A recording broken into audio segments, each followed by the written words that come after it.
What's up, everybody? Welcome back to the channel. Today I'm here to break down the NBA Draftkings slate on January 26th. We got a nice 3-game slate today, not like yesterday's insane 10-game slate, so only 3 games we got to get into. But, I mean, there is a ton of injuries and a ton of value on this slate that we really got to break down. This is going to be a wild one, I think. I think it's pretty straightforward, but it's going to be a wild one. So, if you're new here, make sure to leave a like on this video and subscribe to this channel. It really helps me grow. If you want to leave a comment as well, tell me who your favorite play of the day is, and maybe even turn on the notification bell so you do know when my videos are available. I also got a college basketball video out today as well, so be sure to hit that. But I think that's really all I got on that. Let's get into the plays, where we're going to start with the Atlanta Hawks playing the LA Clippers. This game has a total of 215, with the Hawks having an implied total of 108.9, the Clippers have an implied total of 106.1. And you might think, wait, the Hawks are favored in this game? Yeah, the Hawks are actually favored in this game, which is just absolutely surprising. But that's because Kawhi Leonard, Paul George, and Patrick Beverley are out today for the LA Clippers. And for the Atlanta Hawks, Trae Young and Clint Capella are questionable. I mean, this is just an injury pool of disaster here. So if Trae Young's out, Hunter, Herter, Reddish, they're going to get a ton of usage. If Clint Capella's out, John Collins is going to play more center. That's probably going to free minutes for either Fernando or Onyeka Okongwu. Probably Okongwu, because that is, high draft pick, and he's come back from injury now. So that is what we're going to look at if those guys are out. But right now, I think Trae Young and Clint Capella probably play this game. So we're going to assume that they are in for now. And if that is the case, I'm not really interested in Clint Capella. He's $9,400. He's way too expensive, in my opinion. I mean, yeah, he's been balling out this year, but I'm not going to pay that for his usage. However, Trae Young is interesting to me at $9,100. He feels a little bit underpriced. He is. I gave him 34 minutes today. He has a usage rate of 33.1 and an assist rate of 43.7. It's just really high percentages for Trae Young, or someone who's $9,100 against, a Clippers team who probably won't be able to defend today because their 3 best defenders are out. I think that's in a really good spot for Trae Young. Cam Reddish, I'm also going to be interested. I think he comes off the bench. I don't know. Him or Herter's going to start. Herter started last game, but Reddish was coming back from an injury. I mean, he still is coming back from an injury, so we'll see. But regardless, I gave him 30 minutes. His usage rate 20.2 and rebound rate 8.6. He's going to play a lot of minutes at $4,700. That looks like a good value. DeAndre Hunter, $6,200. Honestly, DeAndre Hunter really doesn't stand out at all today. It's a small slate, and these are going to be the guys that don't have any ownership. At DeAndre Hunter at $6,200, he's going to play 30 minutes. Usage rate 19.4, assist rate 10.2, and a rebound rate of 9.2. And then Kevin Huerter is $5,600. I gave him 34 minutes. Now we'll see who starts. I'd say whichever one of these two starts gets some more minutes, Huerter and Reddish. So this could change for now, but for now I'm going to say Herter starting. He has a usage rate 17.3 and assist rate 17.5 when he's on the floor, so pretty solid numbers there. And on the other side of this game, we'll just go down and talk about the Clippers now. I mean, look, like I said, Paul George, Kawhi Leonard, Pat Bev are out. So I think the starting lineup is going to be Reggie Jackson. Oh, why did that happen? Camera just got all out of whack. Okay, I'm not starting over, but whatever. That was weird. I'm not starting over, though. I don't really care. Like 40 people watch this anyway. I think the starting lineup is probably going to be Reggie Jackson, Lou Will, Batum, Kennard, and Serge Ibaka. Lou Will might still come off the bench. They might just start Patrick Patterson and Marcus Morris. We'll see what happens. I think that is a very interesting thing to pay attention to today, but regardless, Nick Batum is going to be a pretty good play. I mean, he is priced up. He's $6,300 now, which is crazy, but he's going to play a ton of minutes. He's going to get a usage bump without these guys on the floor. Reggie Jackson probably starts at $6,800. I mean, they knew that this is going to happen, so they priced up all the guys originally, but that's still fine. He's going to play a ton of minutes at $6,800 against an Atlanta Hawks backcourt that cannot defend. Luke Kennard is going to get the biggest usage bump, $6,000. He's going to have a 26.1 usage rate. That's going to be really high with all those guys on the floor. And then Lou Williams, yeah, I mean, if he ends up starting, or if he ends up getting the 33 minutes I have him for now, he's going to be the best value on the team at $5,800. We know what he's been over the past few years without these guys. He just goes out and chucks the ball up. So that's going to be really good for him. Be sure to pay attention to that. So yeah, I mean, those are going to be your guys for the Clippers. They're not as great values because they've been priced up, because we knew that these guys were going to be out before the slate. So Draftkings was able to, or before Draftkings made the slate, so Draftkings was able to price them up. However, the Wizards versus the Rockets have a ton of value. And we are going to start out with, look, everybody's still out for Washington from these COVID protocols. So basically it's Bradley Beal and Russell Westbrook and then a bunch of deep bench players. It's none of the main stars. No Thomas Bryant's out for the year. No Davis Bertans. No Mo Wagner. There's just a lot of guys that are out. No Denny Avdija. So these are the guys you got. And Bradley Beal last game had a 49.5 or a 45.9 usage rate. Yeah. This game has the highest total, 223.5. The Wizards have a team total of 110.1. The Rockets have a total of like 113.4.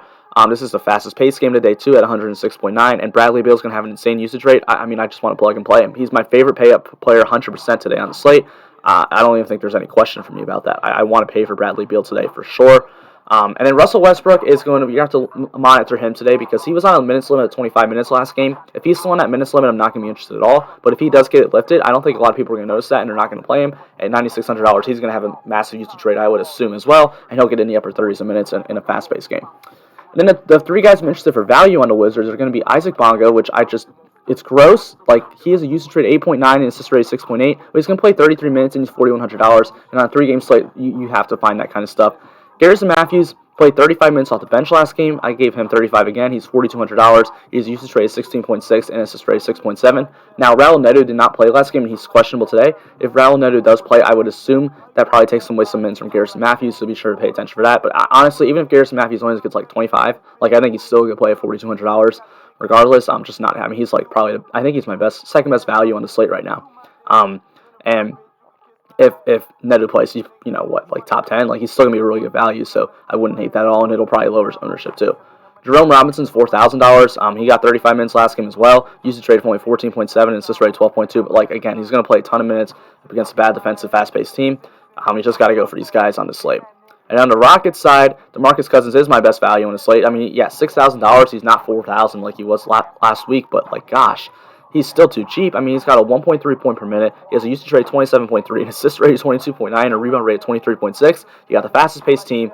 You got the highest game total, the highest team total, and the Wizards centers are Robin Lopez and Alex Len. Okay, so DeMarcus Cousins is like, I'm probably gonna play a tournament today, and I'm probably gonna play 100% DeMarcus Cousins today. I mean, I just don't see any way around it. The only way he's gonna suck is he gets ejected, which he can do, or he gets hurt. And assuming he doesn't do that, he's going to absolutely smash. I don't see any reason to get off of DeMarcus Cousins today. He just feels like an absolute lock and load. And John Wall looks really good too. Without Christian Wood and Harden on the floor this series, had a usage rate of 32.6. So that's going to be a huge bump for John Wall. I love that, and already has a high assist rate of 27.2. So I think John Wall is a little bit underpriced on this slate. And then Oladipo looks good as well. I shouldn't say 27, I should say 34. But he's going to get 34 minutes today. His usage rate of 34.3 and assist rate of 31.1 on this team this year. Looks like a good play against the Wizards. Doesn't stand out a ton, but he looks like a solid play that I'm definitely going to want to get some exposure to today on a three-game slate. Now the last game we're going to talk about is the New York Knicks and the Utah Jazz. This game is the lowest total game on the slate, 213, and it is the slowest pace game at 100.5. The Knicks have an implied total of 101.1. The Jazz have an implied total of 111.7. So there is that. RJ Barrett's going to be the first guy I'm interested in on the Knicks. He's $6,600. I gave him 37 minutes. He's got a usage rate 23.6 and assist rate of 15.4. He's just kind of been doing everything for the Knicks this year, so he looks like a fine play for me on the slate. Now, Reggie Bullock's out, but Austin Rivers is expected to play today. So I assume that one of these three shooting guards is going to play like 30-plus minutes, because that's just sort of what the Knicks have done. But I don't know which one it's going to be. It's kind of somewhat different every game.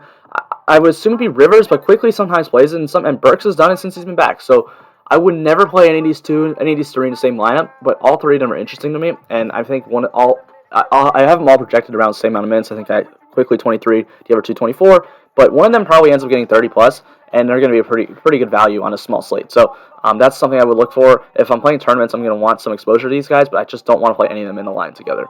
Mitchell Robinson's $5,800. Now he is going to be playing up against the Jazz. Rudy Gobert is one of the best defensive centers in the league, but it's a three-game slate, and we can't just automatically X out a center at $5,800. He's going to play 30 minutes. 33 minutes. He's a high point per minute guy. High rebound rate guy, 14.6. Yeah, it's a tough matchup, but I mean, we can't rule that out on a three-game slate. If this was a huge slate, I'd probably be like, yeah, okay, we don't really need Mitchell Robinson today. But even at a tough matchup, $5,800 is way too cheap for Mitchell Robinson, in my opinion, especially if he's going to get in the upper 30s of minutes.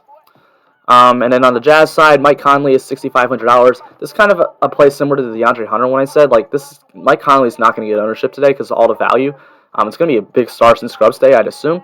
And, I mean, he has a usage rate of 22.8 and assist rate 29.9. I gave him 31 minutes today. The Knicks, they're solid defensively, but nothing special. And I don't hate it. Like, I mean, you got to get different, and these are the type of plays to get different.